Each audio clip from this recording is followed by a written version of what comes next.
ओम परमात्मने नमः।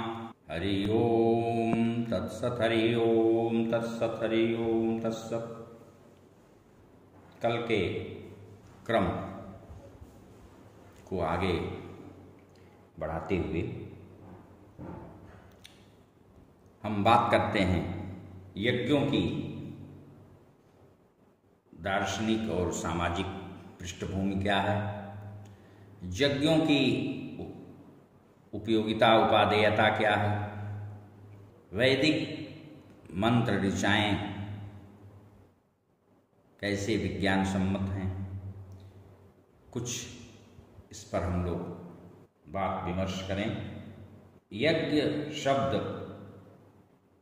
का अर्थ होता है देव पूजा अथवा देवतुल्य ऋषि महर्षियों की संगति। इसलिए कहा गया है सत्संगति कथय किम न करोति पुंसाम। इसका एक अर्थ दान भी होता है।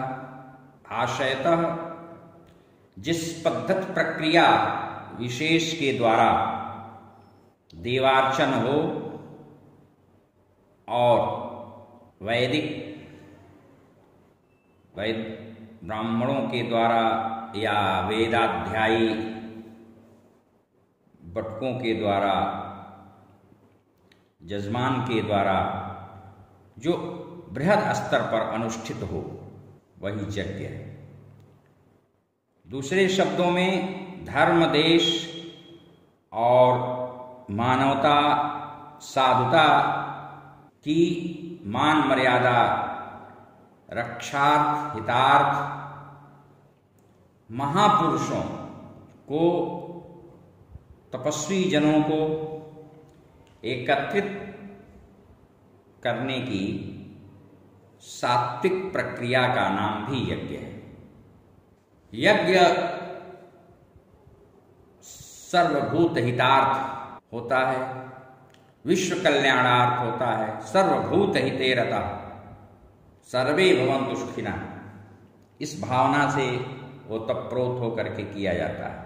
इसलिए जिस क्रिया पद्धति में श्रद्धा और उल्लास के साथ स्वयं उपार्जित अपने मेहनत से, ईमानदारी से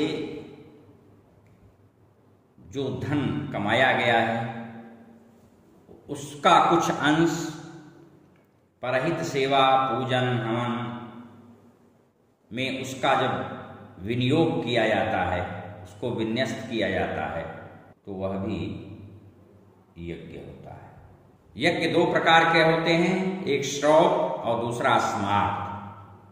श्रुति प्रतिपादित यज्ञों को श्रौत यज्ञ कहते हैं और स्मृति प्रतिपादित यज्ञों को स्मार्त यज्ञ की संज्ञा से अभिहित किया गया है।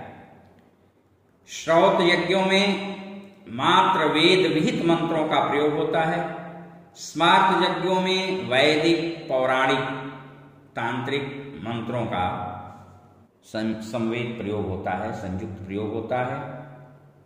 वैसे तो वेदों में यज्ञों के अनेक प्रकार हैं, भेद हैं। उनमें 5 प्रमुख हैं: अग्निहोत्र, दशपूर्ण मास, चातुर्मास, पशु और सोमयज्ञ। गौतम धर्म सूत्र के 8 से 18वें सूत्र में सूत्रकार ने 21 प्रकार के यज्ञों का उल्लेख किया है।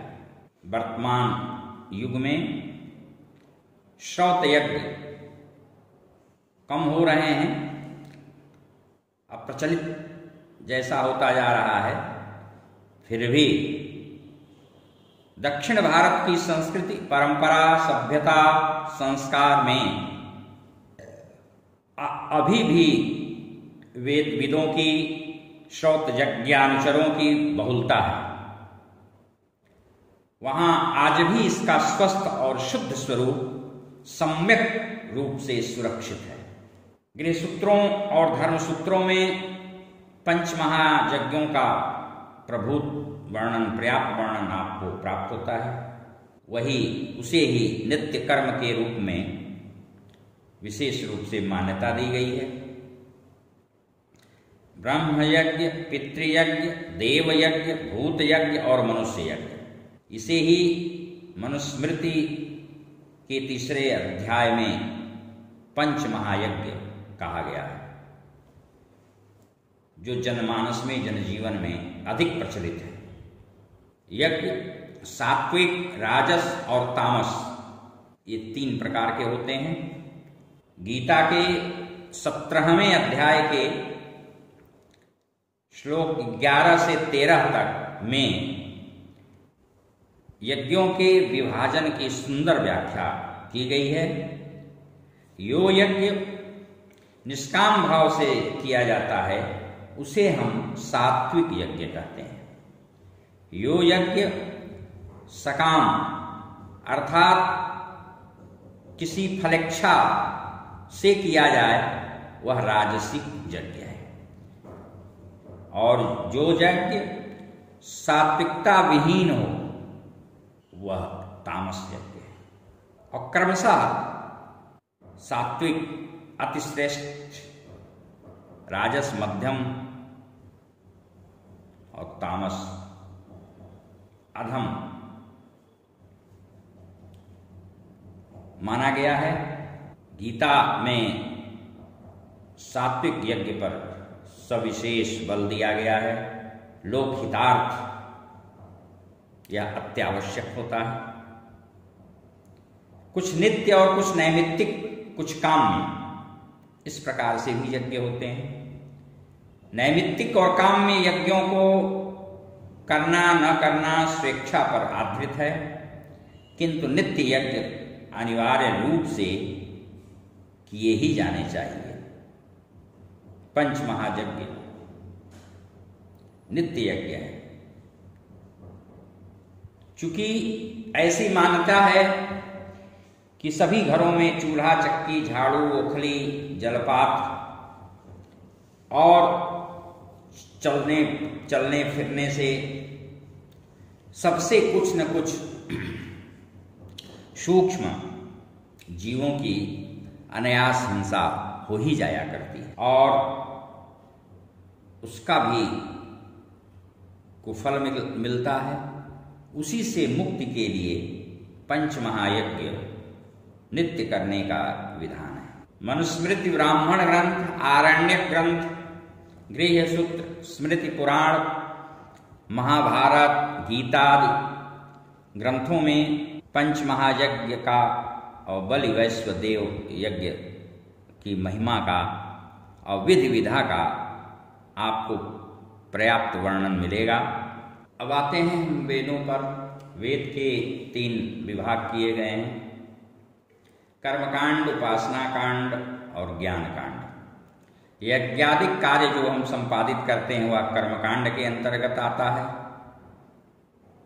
हाँ, यहाँ एक चीज ध्यातव्य है कि ये जो तीनों कांड हैं परस्पर एक दूसरे के पूरक हैं, और कर्मकांड से प्रारंभ हो करके ही हम ज्ञान कांड तक पहुंचने में समर्थ सिद्ध हो सकते हैं। तो यह जो वेद है, वेदों में सर्वहित, लोकहित की भावना व्यापक स्तर पर इस पर विचार किया गया है। यज्ञ को भी बहुत वैज्ञानिक दृष्टि से हमारे वैदिक ऋषियों ने देखा है, और गीता के 3 अध्याय के 14वें श्लोक में भी कहा गया है, अन्नात् भवन्ति भूतानि पर्जन्यादन्न संभवः यज्ञादि भवति पर्जन्यो यज्ञः कर्म समुद्भवः। इस प्रकार मनुस्मृति का 3 अध्याय, महाभारत का शांति पर्व यज्ञों के बारे में ऐसा विचार, ऐसी व्याख्या प्रस्तुत करते हैं। यज्ञों की महत्ता, उनका वैशिष्ट वेदों से लेकर के पुराणों, महाभारत, संहिताओं, स्मृतियों, निरुक्तों, सदग्रंथों आदि में प्रचुर मात्रा में आपको हर जगह उल्लिखित मिलेगा। इसके पहले भी वक्तव्यों में आपको बताया जा चुका है कि धरती पर पैदा होने के साथ साथ 3 ऋण हो जाते हैं, ऋष ऋण, देव ऋण, पितृ ऋण। और इन्हीं ऋणों से मुक्ति के हेतु यज्ञ अध्ययन, जिसको स्वाध्याय कहते हैं, संतान उत्पत्ति अत्यावश्यक हो जाती है। ऐसी हमारी शास्त्रों की मान्यता है कि जो व्यक्ति इस धराधाम पर अवतरित हुआ है उसको पुरुषार्थ चतुष्टय की सिद्धि करनी चाहिए। द्विजों को तो परम आवश्यक यह सब माना गया है, कहा गया है। भागवत, स्कंद पुराण, तैत्तिरीय संहिता में भी आपको इसके बारे में विस्तृत वर्णन मिलेगा। गीता में तो स्वयं भगवान ने अपने श्रीमुख से कहा है, यज्ञदान तपः कर्म न त्याज्यम कार्यमेव तत् यज्ञोदानम तपस्यैव पावनानि मनीषिणाम। याज्ञिक कर्मों से इतर कार्य जो भी हम करते हैं वो भवभय बंधनकारी होते हैं, और यज्ञ एक ऐसा कार्य है जो भवभय को भी भस्मीभूत करता है। तो वेदों के पठन पाठन को हम ब्राह्म यज्ञ कहते हैं। इसके आचरण से ज्ञान की वृद्धि होती है, और देव यज्ञ करने से नित्य और नैमित्तिक देवता तृप्त होते हैं, और इष्ट देव की उपासना के लिए परमात्मा के निमित्त अग्नि में श्रद्धया जो हवि आहुति दी जाती है उसका नाम देव यज्ञ है। क्योंकि जितने भी यज्ञ हैं सबके समस्त यज्ञों के आश्रयभूत परमात्मा ही हैं, और कीट पतंगों, पशु पक्षियों की सेवा का नाम भूत यज्ञ है। इनकी भी सेवा करनी चाहिए। ईश्वर अंश ये भी हैं। इस ईश्वर की सृष्टि के अनुपम उपहार हैं ये भी। और पितरों को पिंडदानादि श्राद्ध की जो क्रिया की जाती है वह पितृयज्ञ है। अतिथि यज्ञ अभ्यागत सबका गुरु कहा गया है। अतिथि देवो भव हमारी संस्कृति ही है। तो घर पर आकस्मिक रूप से अनाहूत जो आ गया उसकी सेवा करना, उसको जल जलपान प्रातराश से लेकर भोजनादिक प्रदान करना, यह मानव यज्ञ है। कालिका पुराण के 31वें अध्याय के 40वें श्लोक का अगर हम मनन करें, उस पर दृष्टिपात करें, तो वहां स्पष्ट रूप से लिखा हुआ है, सर्वम यज्ञमयम जगत। यह सारा विश्व ही यज्ञमय है। किसी प्रकार का उसमें भेदभाव नहीं है। यह हमारी व्यापक सनातन संस्कृत की यह व्यापक दृष्टि है। वहीं आगे के श्लोकों में जीवन मरण तक को भी यज्ञ के रूप में प्रतिपादित किया गया है। वहीं पर द्रव्य यज्ञ, तपोयज्ञ, योग यज्ञ, स्वाध्याय यज्ञ का भी विस्तृत उल्लेख किया गया है। और यहां तक कि भगवान ने स्वयं कहा है, गर्भाधान और युद्ध, राष्ट्र रक्षा हेतु, धर्म रक्षा हेतु, सत्य के रक्षा के लिए जो युद्ध होता है वह भी यज्ञ है, जिसमें इन सबका हित हो। और ब्रह्मचर्य पालन तो महायज्ञ है। ब्रह्मचर्य यदि खंडित किया जाए तो केवल धर्म की भावना से, लोकहित धर्म साधना को ध्यान में रखते हुए, शास्त्र, परोपकार, समाज सेवा को भी यज्ञ की ही परिधि में ग्रहण करता है। सात्विक दान भी यज्ञ की श्रेणी में आते हैं, लेकिन वह दान सुपात्र को दिया गया हो और सत कार्य में उसका वह व्यय करे। मानव धर्म भी महायज्ञ है, महनीय है। और सन्यास जो हमारा अंतिम आश्रम है वो तो महायज्ञ है। संन्यास मात्र ग्रहण कर लेने से तमाम सारे पापों के पहाड़ धूल दूषित हो जाते हैं। वह पूर्ण महायज्ञ है संन्यास अपने आप में। यज्ञ के अंतर्गत अनेक प्रकार के कर्मों का क्रमबद्ध कठिन अनुष्ठान किया जाता है। एक विशिष्ट क्रम से वो संपन्न किया जाता है। भौतिक याग प्रतीकात्मक है। अंतर्याग और बहिर्याग में पूरा सामंजस्य और अनुरूपता है। इसलिए अग्नि में 2 आहुतियां, एक मन के लिए दूसरी वाक के लिए दी जाती हैं, क्योंकि यज्ञ के लिए मन और वाक की महती आवश्यकता होती है। वाक कहते हैं वाणी को। अग्नि और सोम क्रमशः पुरुष तत्व और स्त्री तत्व के संसूचक हैं और ये दोनों ही प्रधान तत्व हैं। इनके यथार्थ मिलन और सामंजस्य होने पर ही सृष्टि का कल्याण संभाव्य होता है। इसका भी नाम एक यज्ञ है। कुछ थोड़ी सामाजिक बातों पर भी आते हैं। इसकी सामाजिक विवक्षा क्या है? कुछ लोग यज्ञों में पशु हिंसा की भी बात करते हैं, कटु आक्षेप करते हैं, लेकिन उसके बिना गूढ़ार्थ को समझे। हमारे शास्त्रों की रहस्य भरी आलंकारिक तकनीकी बातों को उनका मन मस्तिष्क कहीं से किंचित सार्थक और सकारात्मक स्पर्श नहीं कर पाता है। इसलिए वे अपनी छोटी सी या क्षुद्र बुद्धि के द्वारा जानबूझकर या बिना प्रयास किए इस तरह की बातें करते हैं। ऋग्वेद की ऋचा में स्पष्ट कहा गया है, हे यज्ञ पशु, तू निश्चित नहीं मरता और न हिंसित ही होता।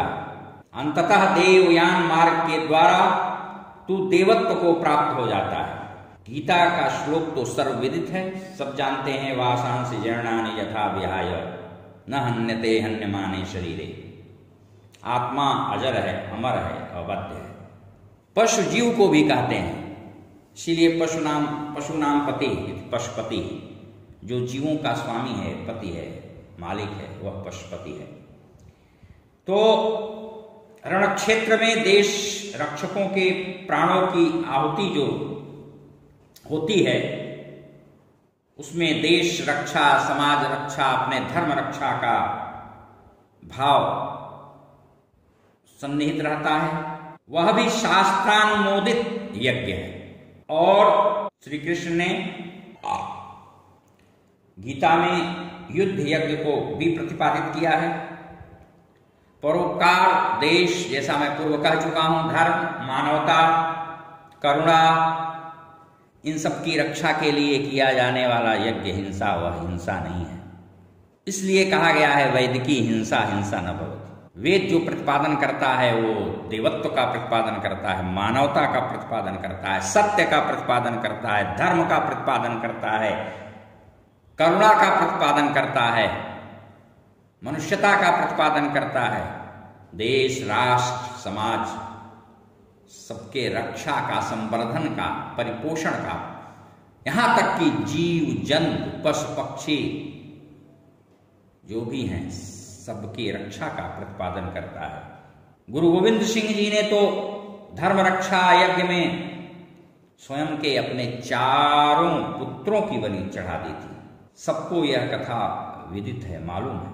और ऐसा उन्होंने यवनों के बढ़ते अत्याचार से पीड़ित समाज को देख करके गुरु तेग बहादुर सिंह जी ने बहुत बलिदान किया था, बहुत श्रम किया था।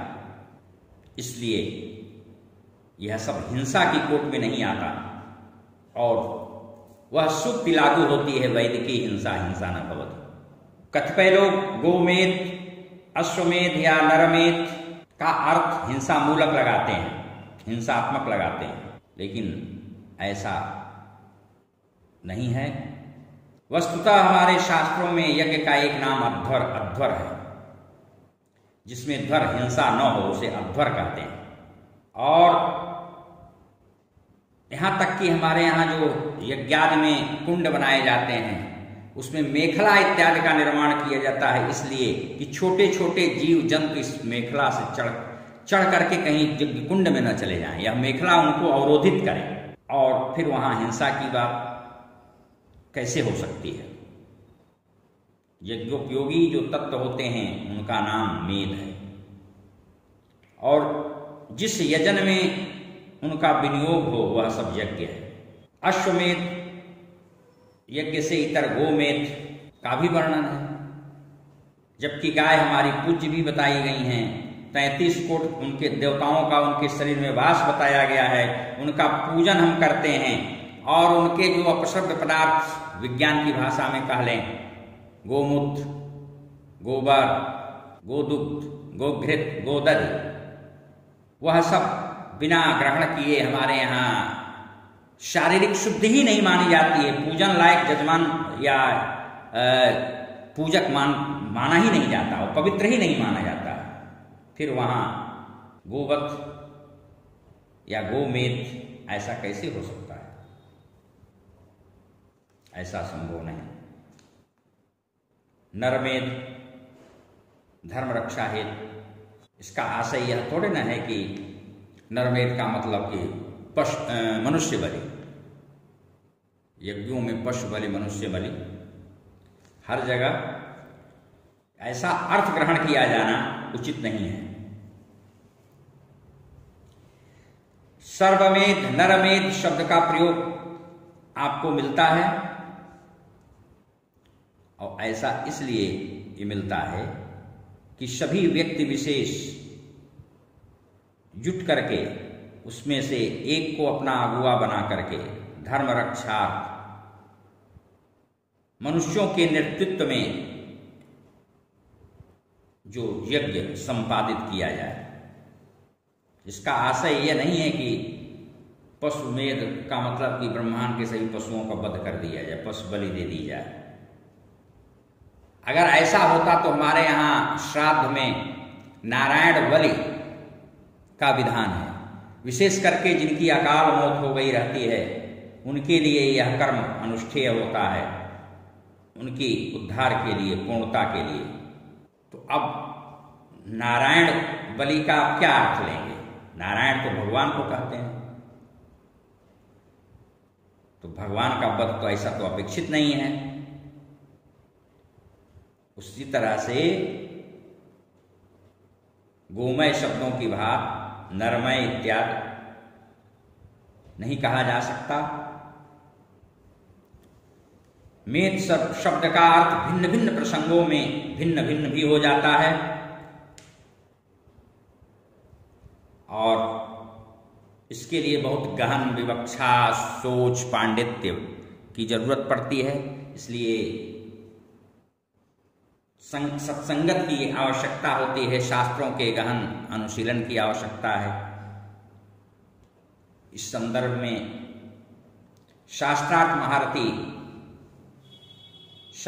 महारथी पंडित माधवाचार्य जी शास्त्री ने बहुत कुछ लिखा पढ़ा है, आप विस्तार से उसका अध्ययन कर सकते हैं। मातृ श्राद्ध और पितृ श्राद्ध, देखिए दोनों समानांतर शब्द हैं, लेकिन दोनों अलग अलग अवसरों पर संपादित किए जाते हैं। एक शुभ कर्मों के आरंभ में